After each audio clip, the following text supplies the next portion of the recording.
The book of Isaiah, chapter 25, verse 7. And he will destroy in this mountain the face of the covering cast over all people, and the veil that is spread over all nations. All right, I want to give all praises, honor, and glory to Yahawah, bahasham Yahawashi, bahasham Rahakwadash.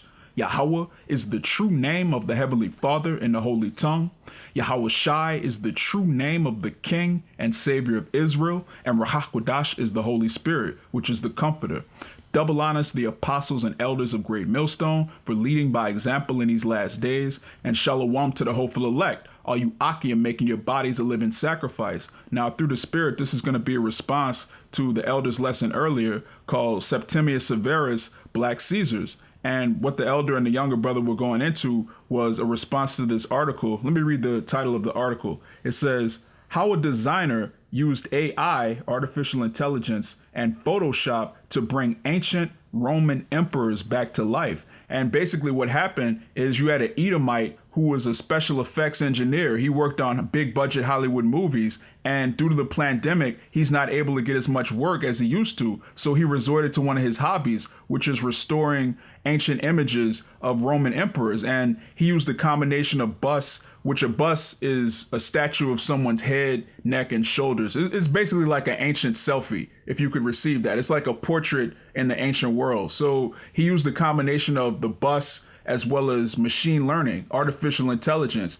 And, when you look at the images, the first thing you notice is that a lot of these Roman emperors were so-called Negroes. And this is something that's been hidden from us. I know me personally, they never taught me this in school. They never bring up the Moors. They never bring up the history of the nation of Israel, which today we're known as so-called Negroes, Latinos, and Native Americans. But they never bring these things out. Why? Because there was a covering cast over our people. When you go into Job 9 and 24, let me get that real quick. This is the book of Job, chapter 9, verse 24. The earth is given into the hand of the wicked. And who's the wicked? When you go into the scriptures, there's an innumerable amount of prophecies proving that the wicked, the Edomites, will be ruling in the last days. And when you want to get super specific, you can go into Genesis, the 27th chapter, and Revelation, the 6th chapter, and it'll tell you not only would the Edomites be ruling, but they would rule by the sword, and they would use their sword to take peace from the earth. And they would also, let me finish this Job. It says, the earth is given into the hand of the wicked. He covereth the faces of the judges thereof. If not, where and who is he? Now, according to prophecy, the wicked would cover the faces of the judges. And who are the judges? Psalms 122 and 5 tells you there are set thrones of judgment, which are the thrones of the house of David. The Israelite man is the true judge of the earth. That's why the earth is in the condition that it's in, because the true rulers are at the bottom of society. And the basis of men, the men that were created to be servants, they're on horses right now. And they did what with their power? They covered the faces of the judges thereof. But now truth is springing forth, like it tells you in Esdras. The truth is going to spring forth in the last days. And we're seeing a clear example of that right now. When you look at these Roman emperors, you see Edomite rulers that just put hell on our people. But then what do you see? You see Septimius Severus, who was a Jake. You see all of his sons who were Jakes. You see the Roman Empire being taken over by the Holy Seed. Now, they weren't behaving holy at that time. They were going completely off. They were worshiping pagan idols. They were being completely out of their minds. And then a couple centuries later, they would eventually go on to develop the satanic religion today known as Christianity, a complete mangling and misrepresentation of the scriptures. But that was all wicked Jake. But the point is, Jake took over, man. What you're looking at is a Jake over, like the brothers say out on the West Coast. It's not a takeover, it's a Jake over. And this is the biggest fear that the heathen have. This is why they put so much hell on our people, because they know if we were to flourish, if we were to be given not even an equal playing field, but if we were just given an opportunity, we would eventually take over because we're the people of the Lord. And even the heathen understood this. Let me get this in Exodus real quick. This is the book of Exodus, chapter 1, verse 10. Come on, let us deal wisely with them. And this is the Egyptians talking about the Israelites that they had in captivity. We were growing at that time. Our numbers were growing. They said what? Come on, let us deal wisely with them. Who is them? The Israelites, the 12 tribes of Israel, which today are known as so-called Negroes, Latinos, and Native Americans. At this time, we were just the 12 tribes of Israel. We had our records, we had our forefathers, we had our identity, but we were in captivity underneath the Hamites, the Egyptians. Today, we're in captivity in spiritual Egypt. When you read Revelation 11 and 8, also Deuteronomy, the 28th chapter and the 68th verse. But this is the Egyptians speaking. It says, come on, let us deal wisely with them, lest they multiply, and it come to pass that when there falleth out any war, they join also unto our enemies and fight against us, and so get them up out of the land. And this is exactly what happened in the Roman Empire. See, Esau is so low, he didn't even have the intelligence of a Hamite. What we're reading right now in Exodus, the 1st chapter, is the Hamites reasoning within themselves that, look, we got to do something about these Israelites because they're growing in number. If they keep growing, they're going to take us over. They could side with our enemies. We're not going to be in power if these Israelites keep multiplying. And what did Esau do? During the Roman Empire, he let us multiply. He put hell on us. But what happens when you put hell on Jake? Let me keep reading. This is back in Exodus 1. This is verse 11.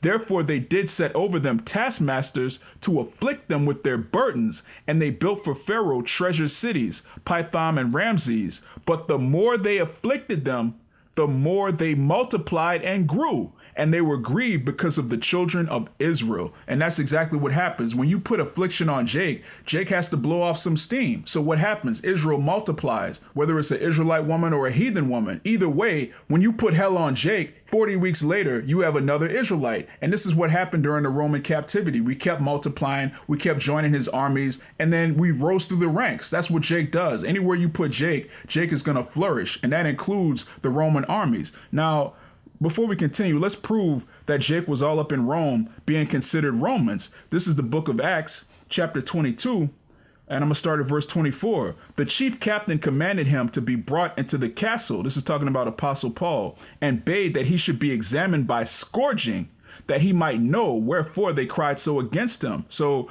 this is a chief Edomite in the Roman army who's bringing up Jake, Apostle Paul. He's bringing him up on charges saying, look, we need to torture this guy. Here's what Apostle Paul says. This is verse 25. And as they bound him with thongs, Paul said unto the centurion that stood by, is it lawful for you to scourge a man that is a Roman? Is it lawful for you? Is it right for you to scourge a man that is a Roman and uncondemned? So what's going on here? Apostle Paul, who's an Israelite, when you read the book of Romans, the 11th chapter and the first verse, Apostle Paul tells you that he's an Israelite from the tribe of Benjamin, which today he would be known as a so-called Jamaican, someone from the Barbados, one of those islands. But in the scriptures, he would be known as the son of the right, which is Benjamin, Benjamin in the Hebrew. So this is an Israelite from the tribe of Benjamin referring to himself as a Roman while talking to an Edomite Roman. Now, what's going on here? This is basically telling you that the Romans had different nationalities, different ethnic groups of people, but there was a such thing called Roman citizenship. You had the law that was pertaining to the Romans, and then you had the law pertaining to the Gentiles. That's actually where the word Gentile originates. Rome had something called an ius civilis, which is civilian law, and ius gentium, which is the law of the Gentiles, the law of dealing with non-Roman people. That's how the word Gentile got into the scriptures, but that's a whole nother lesson. The point is, Apostle Paul was an Israelite who had Roman citizenship, and he was talking to an Edomite centurion, and he was asking him, is this lawful? You're treating me like I'm not a Roman, but he was a Roman. Now, does that mean Apostle Paul was an Edomite? God forbid. When you go into the scriptures, your nationality is based on your lineage. The word nation goes back to natal, which means something you're born as. In this world, everything has been changed and flipped upside down, which again goes back to Job 9 and 24. It also goes into Isaiah 25 and 7. Part of that cover and cast is something called newspeak, taking words that have had a common understanding for centuries upon centuries and then subtly tweaking the meaning of a word. Like, for example, right now, when most people hear the word nation, they think of a country. They think of a corporation that has borders, and someone just says, okay, right here is France. Right here is Poland. Okay, right here is Nigeria. Right here is Ghana. Right here is America. We're going to draw a line. This is Mexico now. What do you mean this is Mexico now? The people that are in Mexico, they own California, Texas. Like you just draw a line in the sand and create a nation? No, your nationality is determined by the lineage of your father. What we call nations today are really corporations, and it's all done through paperwork. This man just writes something in the law, like the scriptures say, he frames mischief by a law. He just writes something down on a piece of paper and says this is what it is. But it's not that at all. He just made that up. He just makes up, okay, this is where you're an American now. You're an African American. You're from Africa. You're from America. Let's put a hyphen in between. It's just completely made up, man. We're the Israelites. We're the sons of YAHAWAH, bahasham, Yahawashi. There's no such thing as an African American. There's no such thing as a Jamaican. There's no such thing as a Mexican, a Puerto Rican. These are all bywords which go back to the curses of Deuteronomy, the 28th chapter. But let me get back to this Acts. This is chapter 22. Let me read 25 again. It says, and as they bound him with thongs, Paul said unto the centurion that stood by, is it lawful for you to scourge a man that is a Roman and uncondemned? When the centurion heard that, he went and told the chief captain, saying, take heed what thou doest, for this man is a Roman. So Apostle Paul is a Roman. But what does that mean? Does that mean he's an Idumean? Does that mean he has a different race than everyone else in the Bible? No, that's talking about his citizenship. Again, ius gentium deals with the law of the nations, the law of non-Romans. Apostle Paul was appealing to ius civilis, which is the law of the Romans, civil rights, which they're known as today, so-called civil rights. So he was saying, look, I'm a Roman. You can't treat me like this. So what does that prove? First of all, what is the physical appearance of Apostle Paul? Let's go a chapter over. This is the book of Acts, chapter 21, verse 38. Art not thou that Egyptian? Art not thou that Egyptian, which before these days made us an uproar? So Apostle Paul had the physical appearance of an Egyptian. What do Egyptians look like? They're dark-skinned people. They're Hamites. So Apostle Paul had the physical appearance of a so-called African, but he was from the tribe of Benjamin, and he had a Roman citizenship. So what do these three scriptures prove in tandem? You have Romans, the 11th chapter, which gives you Apostle Paul's lineage, his race. You have the book of Acts, the 22nd chapter, which gives you Apostle Paul's citizenship, which is Roman. And you have Acts, the 21st chapter, which gives you Apostle Paul's visage, his physical appearance. So all of these things combined prove what? The Roman Empire had men of Roman citizenship who were actually not Idumeans. They weren't so-called white people. They were today people of color. And not only did you have Israelites, you had Hamites, you had Syrians, of course. We just went into a lesson on that, which was beautiful. You had different nationalities of people that were underneath the Roman Empire, just like America. Okay, the scripture tells you in Ecclesiastes that there's no new thing under the sun. When you look at this current rulership, which is faltering more and more by the day, called Halalyam, YAHAWAH, bahasham, Yahawashi, when you go back into the Roman Empire, it was the same thing. You had different ethnic groups that Esau was heaping unto himself and making them Romans. Just like during the Greek Empire, there was something known as the Hellenization period, where Esau went around the earth putting hell on all sorts of different people and making them into Greeks. These are the Greeks in the New Testament, Israelites that had taken on Greek customs. It has nothing to do with Edomites being joined under the church. That's total madness. The Most High hates Esau forever. Again, read Malachi, the 1st chapter, or read Romans, the 9th chapter. But this is a tweet that the guy wrote on one of the Roman emperors in particular. It says, most dramatic change is Macrinus. I had previously referenced an old bust image found on Getty Images. That bust doesn't seem to be associated with Macrinus anymore. The narrow nose and bald head were inconsistent with coinage. Whitewashing? Question mark. Now weighted heavily to bronze bust. So this is an Edomite pointing out iconoclasm, which the word iconoclasm is a compound word. You have the word icon, which means image, and the word clasm, which means destruction. The destruction of the image of the nation of Israel goes back to Job 9:24. This man went around the earth meticulously drawing over images, knocking noses off statues. He did this for centuries.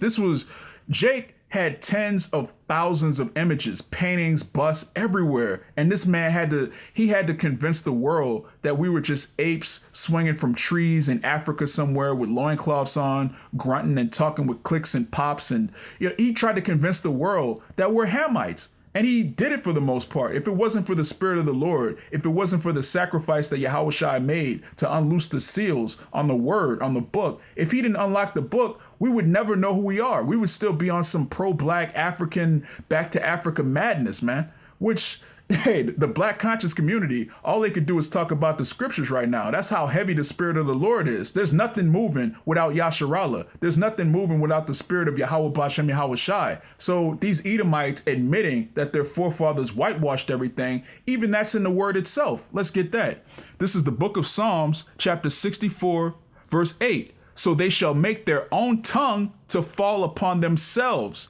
All that see them shall flee away. And what does that go into? Edomites exposing Edomites. You have so-called whistleblowers, but also you have historians. The true historians know that the Israelites were in captivity in Rome. The true historians know that the Israelites fled into the interiors of Africa and eventually West Africa, the Mali Empire, the Ghana Empire, which the elder went into. It's a beautiful lesson. Abaratazai can include the link in the description. You need to check it out. He goes all the way in to the to Second Esdras, how it talks about the 12 feathers of the eagle, which represents the Roman Empire. There's so much history and so much prophecy. It's a beautiful time to be alive, man. Truth is springing forth from the earth. If you're not a part of this, the Lord didn't call you. But if you are a part of this ministry, if you're a hearer of the word and a doer of the word, then Abaratazai, you endure to the end. Because the closer we get to the end, the more you're going to see strange apparitions. You're going to see Esau's technology used to deceive people and destroy people's minds. But you're also going to see that same technology being used to uplift the truth and forward the truth. Why? Because the Most High,